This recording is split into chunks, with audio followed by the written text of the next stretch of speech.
Value zone hyper mart ఇప్పుడు మన అమీర్పేట్ లో ఈ సెప్టెంబర్ 18న గొప్ప ప్రారంభం.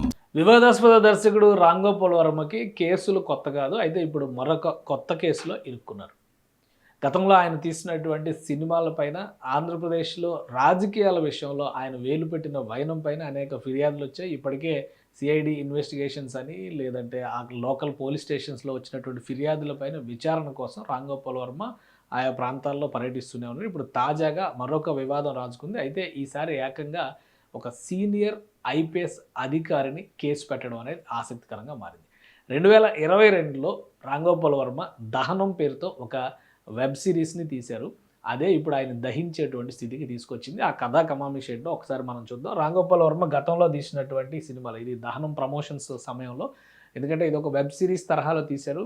కొత్త టెక్నాలజీని అందిపుచ్చుకునేటువంటి క్రమంలో తాను ఏదైనా చేయొచ్చు అనేటువంటి ఆత్మవిశ్వాసంతో ఉన్న రోజుల్లో ఆయన చేసినటువంటి సిరీస్. దాని కథ ఇతివృత్తం ఏంటంటే 1980లో రాయలసీమలో ముఖ్యంగా అనంతపురం జిల్లాలో జరిగినటువంటి కొన్ని సంఘటనల్ని ఆధారంగా చేసుకుని రాసినటువంటి కథ అది. అయితే ఇందులో ఎక్కువ శాతం పరిటాల రవికి సంబంధించి, పరిటాల శ్రీరాములయ్య హత్య, దాని తర్వాత జరిగినటువంటి పరిణామాలు, దానిలో ఉన్నటువంటి వ్యవహారాలు, ఓబుల్ రెడ్డి లాంటి నాయకుల అరాచకాలు, అప్పటి ఎమ్మెల్యే నారాయణ రెడ్డి, వీళ్ళందరికీ కూడా అవే పేర్లు పెట్టి ఆయన సినిమాలు తీశారు. నిజంగానే ఇవన్నీ జరిగినాయా లేదా కల్పిత కథలా ఏది కూడా క్లారిటీ ఇవ్వలేదు. తనకు నచ్చినట్టు తీసేటువంటి స్వేచ్ఛ ఉందంటూ ఆ రోజు ఈ సినిమాలు తీశారు. ఈ సినిమాలు తీసిన తర్వాత ఈ వెబ్ సిరీస్ కూడా ఒక సంచలనం అయింది. ఎందుకంటే ఈ దహనం వెబ్ సిరీస్ని తీసినటువంటి ఎంఎక్స్ ప్లేయర్ ఇది టేకప్ చేసింది.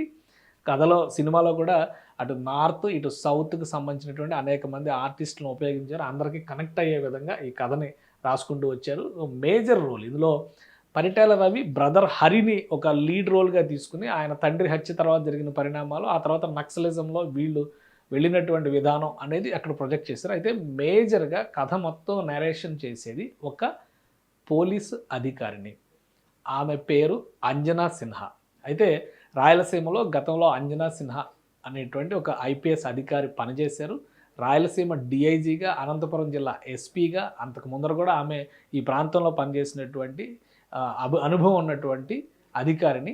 ప్రస్తుతం ఆమెన నేషనల్ ఇండస్ట్రియల్ సెక్యూరిటీ అకాడమీకి డైరెక్టర్గా పనిచేస్తున్నారు. అయితే నేరుగా ఆమె పేరు పెట్టడం, ఆ కథలో ఉన్నటువంటి పాత్రలకి సంబంధించినటువంటి నేరేషన్ని ఆ వాయిస్లో ఆ పాత్ర రూపంలోనే చెబుతూ వెళ్ళడం, ఇవన్నీ కూడా జరిగినాయి.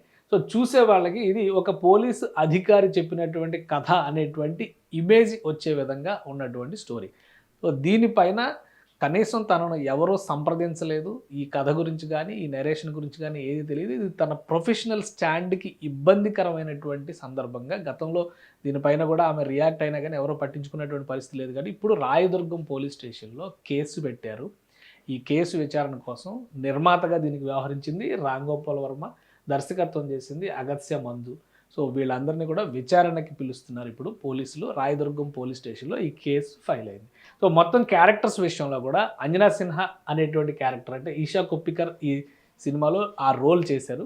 సో ఆమె జరుగుతున్నటువంటి ఘటనలకి తన వాయిస్ చెప్తున్నటువంటి, అంటే తను ప్రత్యక్షంగా చూసినటువంటి ఘటనలుగా దీన్ని నెరేట్ చేసినట్టుగా ఉంది. కాబట్టి ఇది ఖచ్చితంగా తన ప్రొఫెషనల్ స్టాండ్ని దెబ్బతీసేటువంటిది, వ్యక్తిగతమైన. పైగా ఈ సినిమా కంటెంట్, ఈ వెబ్ సిరీస్ కంటెంట్ మొత్తం కూడా హత్యలు, రాజకీయాలపైన జరిగేటువంటి కుట్రలు, సెక్షువల్ కంటెంట్ కూడా ఎక్కువగా ఉంది. కాబట్టి ఇది తన ఇమేజ్ని విపరీతంగా డ్యామేజ్ చేసింది. తీవ్ర మానసిక క్షోభకి గురయ్యానంటూ ఇప్పుడు ఫిర్యాదు చేశారు. సెప్టెంబర్ 10వ తేదీన ఈ కంప్లైంట్ నమోదు చేశారు. ఇప్పుడు దానిపైన పోలీస్ యాక్షన్ మొదలైంది. రామ్ గోపాల్ వర్మని దీనికి సంబంధించి విచారణకు పిలుస్తున్నారు. ఇది తెలుగు, హిందీ, తమిళ భాషల్లో తీసినటువంటి వెబ్ సిరీస్. ఒక 7 ఎపిసోడ్లుగా రామ్ గోపాల్ వర్మ దీన్ని ప్రొడ్యూస్ చేశారు. సో ఒక విధంగా ఒక సంచలనం అనే మనం చెప్పాల్సి ఉంటుంది. ఎందుకంటే డైరెక్ట్గా అవే పేర్లు పెట్టడం, ఎమ్మెల్యేల పేర్లు కానీ, అప్పుడు ఉన్నటువంటి రాజకీయ నాయకుల పేర్లు కానీ, హత్యలు జరిగినటువంటి వ్యక్తులు కానీ, హరి అనేటువంటి క్యారెక్టర్ కానీ, శ్రీరాములయ్య అనేటువంటి క్యారెక్టర్ కానీ,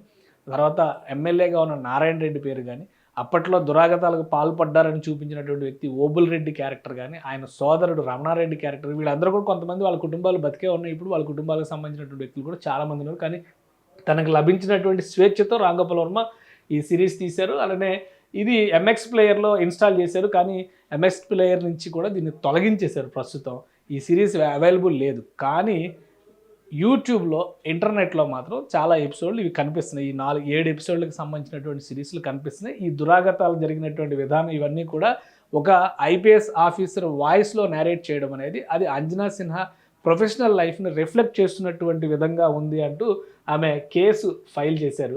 సో దీని మీద చర్యలు తీసుకోక తప్పని పరిస్థితి కనిపిస్తుంది.